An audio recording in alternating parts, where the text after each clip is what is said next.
of improper conduct in various stages of his career. Sources tell CNN that President Trump is stepping up the use of his personal cell phone to contact outside advisors because he does not want his chief of staff, John Kelly, to know who he's talking to. What does that mean for Kelly's status as a gatekeeper? And we're following breaking news about former President George H.W. Bush. He suffered a medical scare one day after his wife's funeral. The 93-year-old is in intensive care this morning being treated for an infection. So we have a lot to cover. Let's begin with CNN's Ed Lavandera. He's live in Houston with all of the breaking details. What do we know, Ed? Good morning, Allison. Well, the 41st President of the United States, George H.W. Bush, in an intensive care unit here at Houston Methodist Hospital this morning.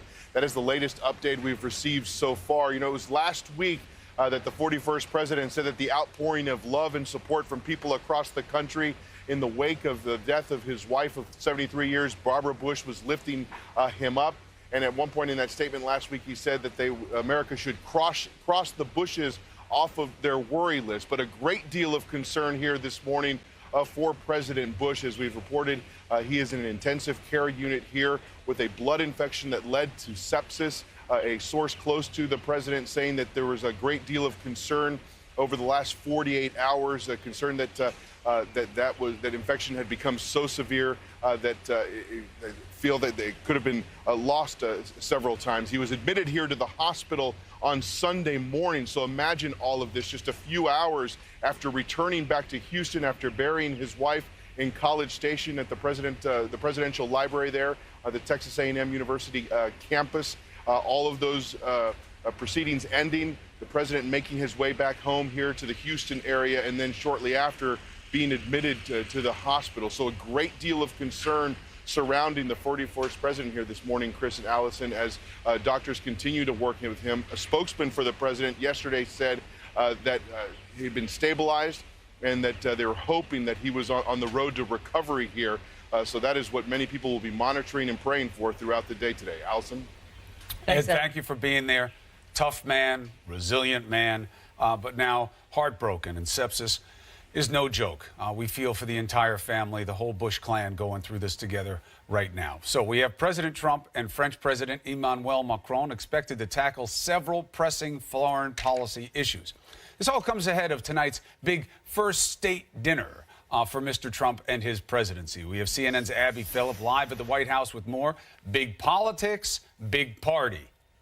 That's right, Chris. Good morning. There's already a flurry of activity here at the White House this morning in preparation for that state dinner with Emmanuel Macron. But Macron is here both to shore up the U.S.-French relationship and his personal relationship with President Trump in an effort to really deal with some of these big foreign policy issues. Perhaps at the top of that list is the Iran nuclear deal. President Trump rolling out the red carpet, welcoming French President Emmanuel Macron. Beyond the pomp and circumstance of his three-day visit, the two leaders are expected to tackle several thorny foreign policy issues, including the 2015 Iran nuclear deal, North Korea denuclearization, Russian aggression, the Syrian civil war, and climate change. Macron has been dubbed the Trump whisperer by some because of their close diplomatic relationship. But the talks are sure to highlight the differences between the two allies, including President Trump's threat to pull out of the Iran nuclear deal. The deadline to either waive sanctions against Iran or leave the deal just weeks away. Our participation can be canceled by me as president at any time. What do you have as a better option? I don't see it. What is the what-if scenario? Or your plan B? I don't have any plan B for nuclear against Iran. So that's a question we will discuss. The outcome of Macron's talks setting the stage for German Chancellor Angela Merkel's visit to the White House on Friday. She, too, will press President Trump to stay in the Iran deal. The French, along with the U.S. and U.K., carried out airstrikes on Assad's regime in Syria after another chemical attack. Macron wants President Trump to keep U.S. troops there, which Mr. Trump has vowed to pull out very soon without a clear plan for what happens after. And on North Korea, the White House says the U.S. will not lift sanctions until the regime takes concrete actions towards denuclearization. We're we're not going to take the North Koreans simply at their word. The maximum pressure campaign is going to continue until we see concrete actions taken by, look, we're not naive in this process. Trump and Macron are both political newcomers, hoping their relationship will help them hash out these pressing issues. Their friendship on display yesterday when Macron arrived at the White House, and forever immortalized in this never-ending handshake at Bastille Day celebrations in France last summer. But the West Wing is facing more turbulence inside the Trump administration. The president's pick to run Veterans Affairs, Rear Admiral Ronnie Jackson, hits a snag ahead of tomorrow's Senate confirmation hearing. Sources say both sides of the aisle raising concerns as they dig deeper into allegations of improper conduct at various points in Jackson's career.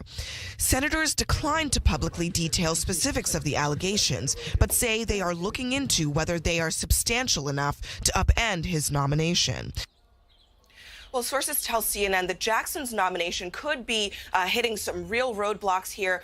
We are hearing that there is a possibility that his confirmation hearing could be postponed. Meanwhile, we will see President Trump and President Macron several times today. They'll have a traditional military welcoming ceremony and then a Rose Garden press conference later today. Allison and Chris. Abby, reporting so strong, the shot behind you so nice. Please stay with us for the panel.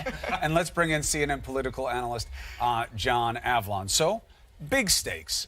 Emmanuel Macron comes here with a really loaded agenda, staying in the Iran deal. We know that there are some negotiations going on, curiously, between the Europeans and the Americans, but they don't involve the Russians or the Iranians. So this is a very odd thing that's going to happen here.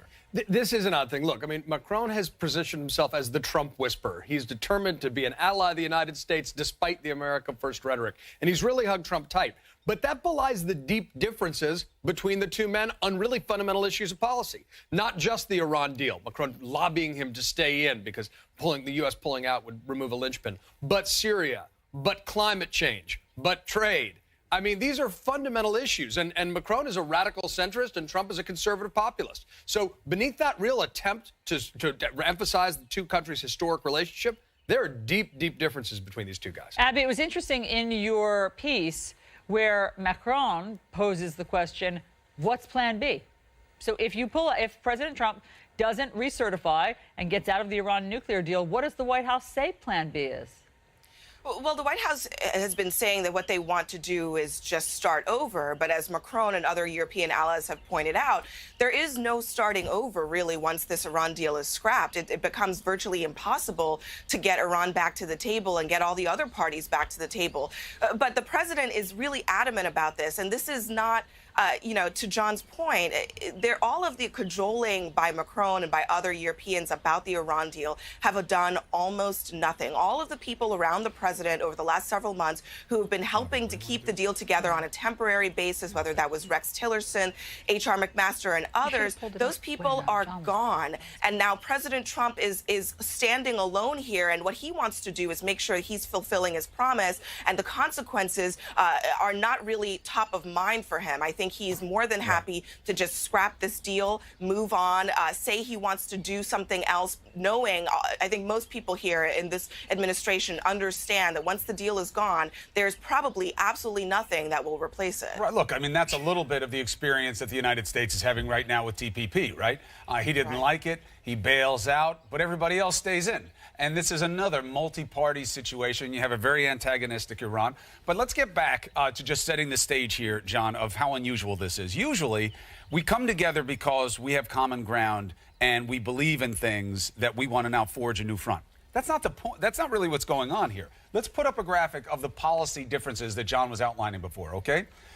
So this is what makes it unusual. Yes, they're friends, right, supposedly, but they disagree on everything that matters in this big meeting. The Iran deal, for and against. The Paris Agreement, for and against. Syria, troops stay, troops withdraw. Now, the Syria one winds up playing into a bigger understanding, John, which is, should the United States and its European allies assert themselves in these conflict zones around the world? That had been what the United States was doing. Obama was a little bit more subtle about it.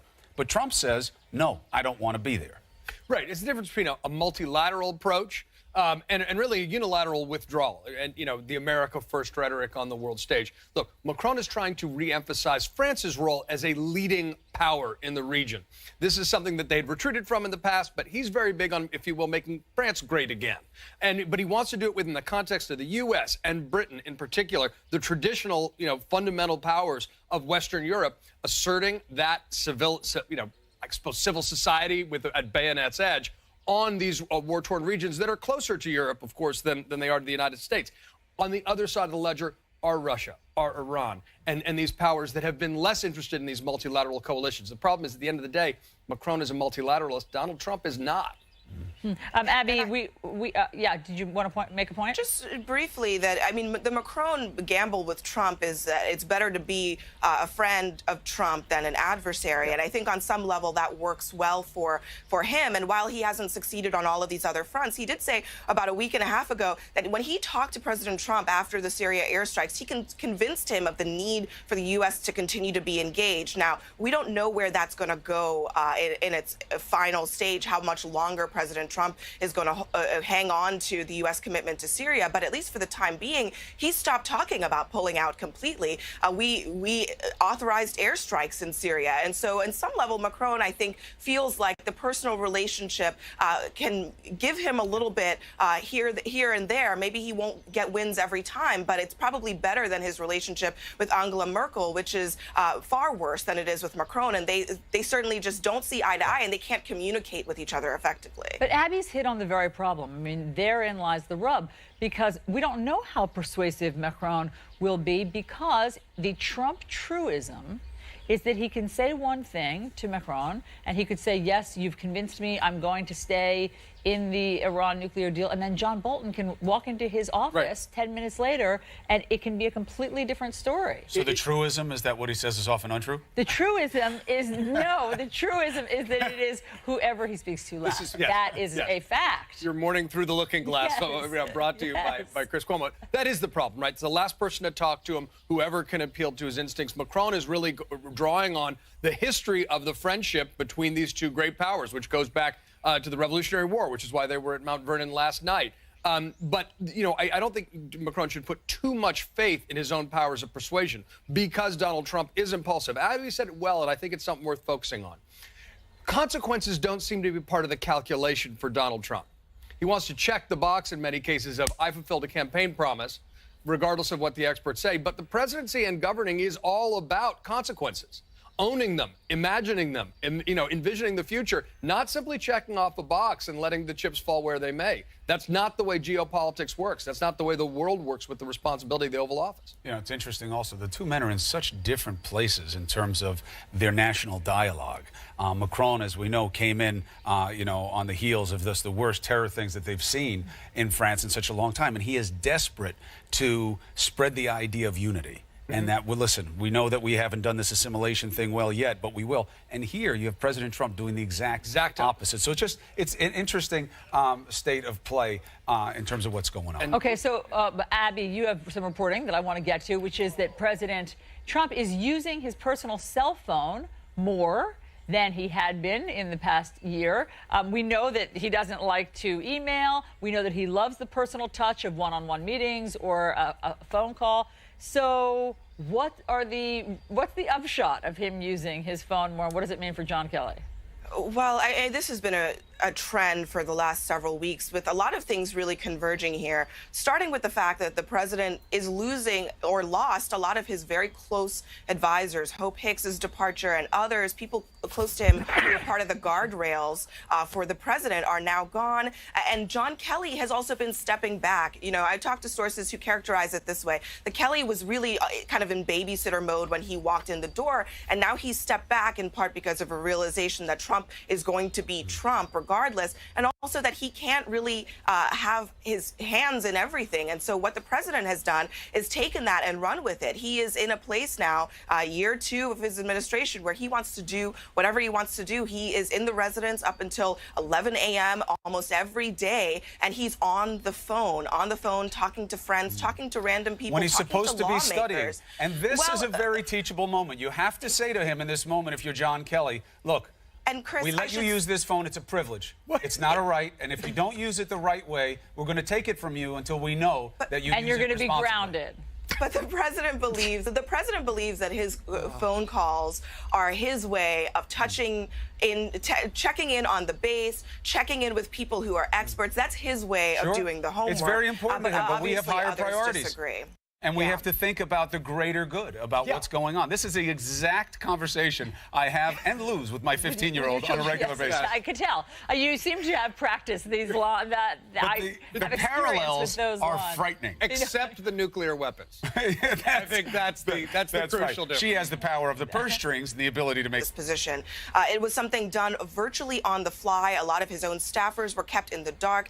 This was not a nomination that went through the ringer like these often are. And this is a big deal. The Veterans Affairs Administrator is someone who is in charge of the most troubled agency in the federal government. So there's going to be a lot of scrutiny to begin with, but this is someone who just simply was not vetted. And despite being the White House doctor, the requirements for a cabinet position are completely different. And I think Republicans are really concerned about the future of this nomination right now. There's no questions it's controversial because of how Trump did it and who he picked and the fact that this particular man doesn't have any big bureaucracy experience. And that's one of the biggest.